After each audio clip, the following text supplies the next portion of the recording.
हरे कृष्णा। श्री पद्म पुराण की जय। कान्हा जी की कृपा सदा आप और आपके परिवारजनों पर बनी रहे। आप सभी का दिन शुभ हो। इससे पहले की कथा सुनने के लिए, वीडियो को लाइक और कमेंट्स करने के लिए आप सबका बहुत बहुत आभार। आज सुनिए पद्म पुराण में आगे की कथा। शेष जी कहते हैं कि मुने, रणभूमि में पड़े हुए वीर शत्रुघ्न ने क्षण भर में मूर्छा त्याग दी और अन्य बलवान वीर भी जो मूर्छित थे जीवित हो गए। शत्रुघ्न ने देखा, अश्वमेध यज्ञ का अश्व सामने खड़ा हुआ है, मेरे मस्तक का मुकुट गायब है और मरी हुई सेना भी जी उठी है। ये सब देखकर उनके मन में बड़ा आश्चर्य हुआ और वे मूर्छा से जगे हुए बुद्धिमानों में श्रेष्ठ सुमति से बोले, मंत्रीवर, इस बालक ने कृपा करके यज्ञ पूर्ण करने के लिए ये घोड़ा दे दिया है। अब हम लोग जल्दी ही श्री रघुनाथ जी के पास चलते हैं, वे घोड़े के आने की प्रतीक्षा कर रहे होंगे। ऐसा कहकर शत्रुघ्न जी अपने रथ पर जा बैठे और घोड़े को साथ लेकर बड़ी तेजी से उस आश्रम से दूर चले गए। भेरी और शंख की आवाज अब बंद थी। उनके पीछे पीछे विशाल चतुरंगिणी सेना चली जा रही थी। तरंग मालाओं से सुशोभित गंगा नदी को पार करके उन्होंने अपने राज्य में प्रवेश किया, जो आत्मीय जनों के रहने से शोभा पा रहा था। शत्रुघ्न मणिमय रथ पर बैठे महान कोदंड धारण किए हुए जा रहे थे। उनके साथ भरत कुमार पुष्कल और राजा सुरथ भी थे। चलते चलते क्रमशः वे अपनी नगरी अयोध्या में जा पहुंचे, जो सूर्यवंशी क्षत्रियों से सुशोभित थी। वहां अनेकों ऊंची ऊंची पताकाएं फहराकर उस नगर की शोभा बढ़ा रही थी। दुर्ग के कारण उसकी सुषमा और भी बढ़ गई थी। श्री रामचंद्र जी ने जब सुना कि महात्मा शत्रुघ्न और वीर पुष्कल के साथ अश्व आ पहुंचा, तब उन्हें बड़ी प्रसन्नता हुई और बलवानों में श्रेष्ठ भाई लक्ष्मण को उन्होंने शत्रुघ्न के पास भेजा। लक्ष्मण सेना के साथ जाकर प्रवास से आए हुए भाई शत्रुघ्न से बड़ी प्रसन्नता के साथ मिले। शत्रुघ्न का शरीर अनेकों घावों से सुशोभित था। उन्होंने कुशल पूछी और तरह तरह की बातें की। उनसे मिलकर शत्रुघ्न को बड़ी प्रसन्नता हुई। महामना लक्ष्मण ने भाई शत्रुघ्न के साथ अपने रथ पर बैठकर विशाल सेना सहित नगर में प्रवेश किया। श्री रघुनाथ जी शत्रुघ्न को पुष्कल के साथ आते देख अपने आनंद को रोक नहीं सके। वे अपने अश्वरक्षक बंधु से मिलने के लिए जैसे ही खड़े हुए, वैसे ही भ्रातृभक्त शत्रुघ्न उनके चरणों में गिर पड़े। घाव के चिन्हों से सुशोभित अपने विनयशील भाई को पैरों पर पड़ा देख श्री रामचंद्र जी ने उन्हें प्रेम पूर्वक उठाकर अपनी भुजाओं में कस लिया और उनके मस्तक पर हर्ष के आंसू गिराते हुए परमानंद में निमग्न हो गए। उस समय उन्हें जितनी प्रसन्नता हुई वह वाणी से परे है, उसका वर्णन ही नहीं हो सकता। इसके बाद पुष्कल ने विनय से विह्वल होकर भगवान के चरणों में प्रणाम किया। उन्हें अपने चरणों में पड़ा देख श्री रघुनाथ जी ने गोद में उठा लिया और कसकर छाती से लगा लिया। इसी प्रकार हनुमान, सुग्रीव, अंगद, लक्ष्मीनिधि, प्रतापाग्रह, सुबाहु, सुमद, विमल, नीलरत्न, सत्यवान, वीरमणि, श्री राम भक्त सुरथ और अन्य बड़भागी स्नेहियों और चरणों में पड़े हुए राजाओं को श्री रघुनाथ जी ने अपने हृदय से लगाया। सुमति भी भक्तों पर अनुग्रह करने वाले श्री रघुनाथ जी का गाढ़ आलिंगन करके प्रसन्नता से उनके सामने खड़े हो गए। तब वक्ताओं में श्रेष्ठ श्री रामचंद्र जी पास आए हुए अपने मंत्री की ओर देखकर बड़ी प्रसन्नता से बोले, मंत्रीवर, बताओ ये कौन कौन से राजा हैं और ये सब लोग यहाँ कैसे बधारे हैं? अपना अश्व कहाँ कहाँ गया? किसने किसने उसे पकड़ा और मेरे महान बलशाली बंधु ने किस प्रकार उनको छुड़ाया? तब सुमति ने कहा, भगवान, आप तो सर्वज्ञ हैं, भला आपके सामने आज मैं इन सब बातों का वर्णन कैसे करूं? आप सबके दृष्टा हैं, सब कुछ जानते हैं, तो भी लौकिक रीति का आश्रय लेकर मुझसे पूछ रहे हैं। फिर भी मैं सदा की तरह आपकी आज्ञा शिरोधार्य करके कहता हूं, सुनिए। स्वामिन, आप समस्त राजाओं के शिरोमणि हैं। आपकी कृपा से आपके अश्व ने, जो भालपत्र के कारण बड़ी शोभा पा रहा था, इस पृथ्वी पर चारों ओर भ्रमण किया। प्रायः कोई भी ऐसा राजा नहीं निकला जिसने अपने मान और बल के घमंड में आकर अश्व को पकड़ा हो। सब ने अपना अपना राज्य समर्पण करके आपके चरणों में मस्तक झुकाया। भला विजय की इच्छा रखने वाला कौन ऐसा राजा होगा जो राक्षस राज रावण के प्राण हंता श्री रघुनाथ जी के श्रेष्ठ अश्व को पकड़ सके? प्रभु, आपका मनोहर अश्व चारों ओर घूमता हुआ अहिच्छत्रा नगरी में जा पहुंचा। वहां के राजा सुमद ने जब सुना कि श्री रामचंद्र जी का अश्व आया है तो उन्होंने सेना और पुत्रों के साथ आकर अपना सारा अकंटक राज्य आपकी सेवा में समर्पित कर दिया। ये है राजा सुमद, जो बड़े बड़े राजा प्रभुओं के सेव्य आपके चरणों में प्रणाम करते हैं।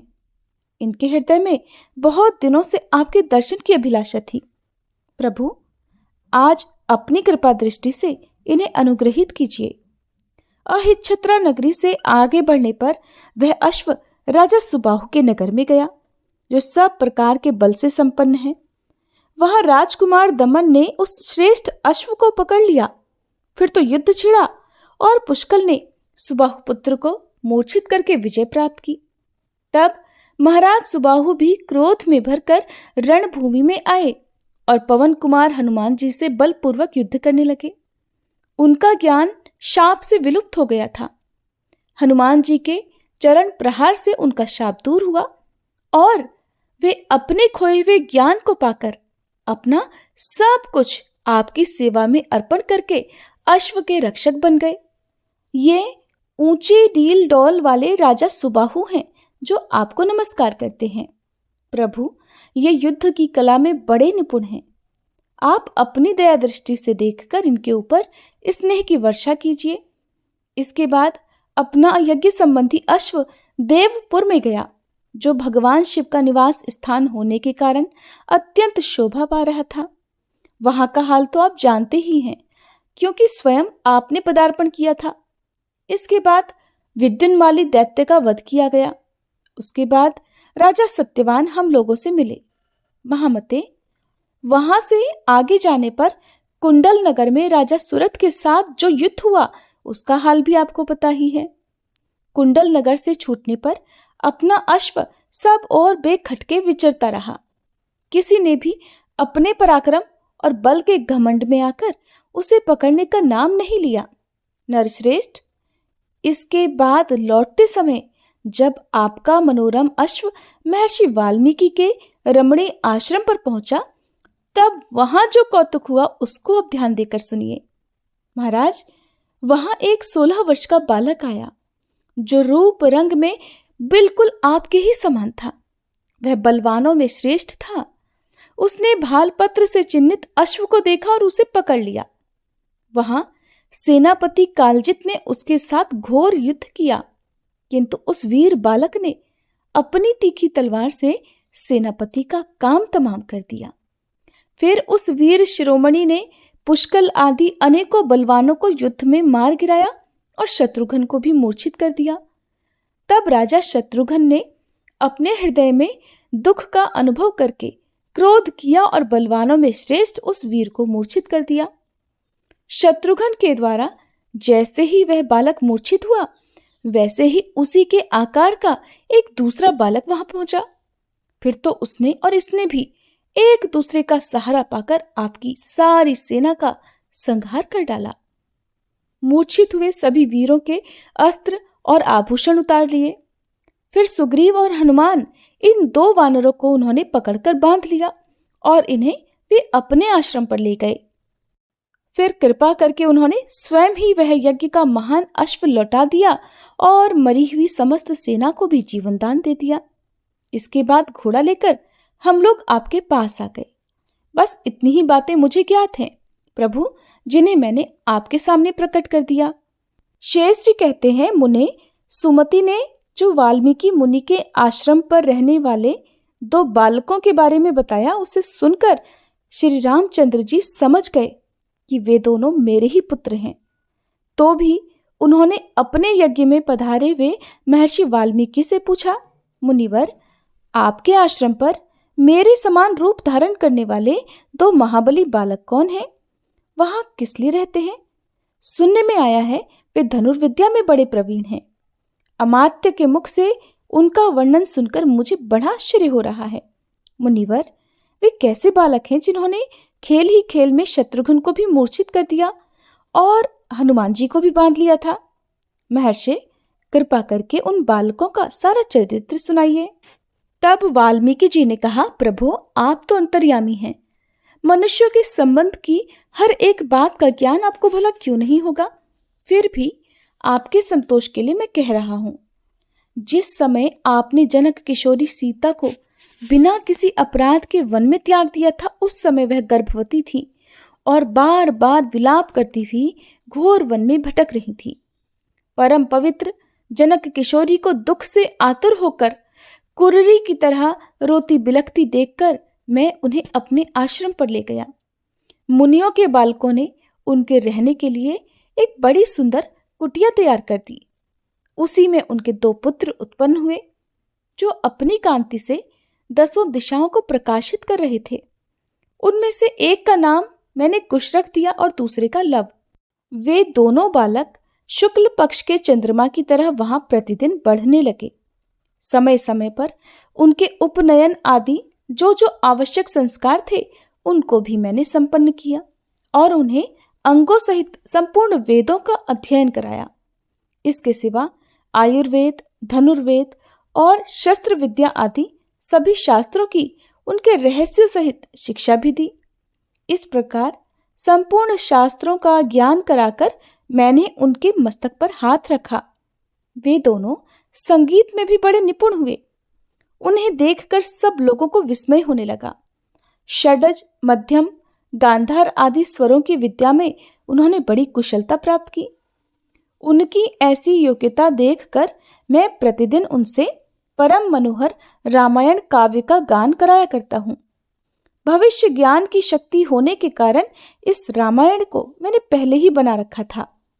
मृदंग, पणव, यंत्र और वीणा आदि बाजे बजाने में भी वे दोनों बालक बड़े ही चतुर हैं। वन वन में घूमकर रामायण गाते हुए वे मृग और पक्षियों को भी मोहित कर लेते हैं। श्री राम, उन बालकों के गीत का माधुर्य अद्भुत है। एक दिन उनका संगीत सुनने के लिए वरुण देवता उन दोनों बालकों को विभावरी पुरी में ले गए। उनकी अवस्था, उनका रूप सभी मनोहर है। वे गान विद्या रूपी समुद्र के पारगामी हैं। लोकपाल वरुण के आदेश से उन्होंने मधुर स्वर में आपके परम सुंदर, मृदु और पवित्र चरित्र का गान किया। वरुण ने दूसरे दूसरे गायकों और अपने समस्त परिवार के साथ सुना। मित्र देवता भी उनके साथ थे। रघुनंदन, आपका चरित्र सुधा से भी अधिक सरस और स्वादिष्ट है। उसे सुनते सुनते मित्र और वरुण की तृप्ति नहीं हुई। इसके बाद मैं भी उत्तम वरुण लोक में गया। वहां वरुण ने प्रेम से अभिभूत होकर मेरी पूजा की। वे उन दोनों बालकों के गाने बजाने की विद्या, अवस्था और गुणों से बहुत प्रसन्न थे। उस समय उन्होंने सीता जी के संबंध में आपसे कहने के लिए मुझसे इस प्रकार बातचीत की कि सीता जी पतिव्रताओं में अग्रगण्य हैं।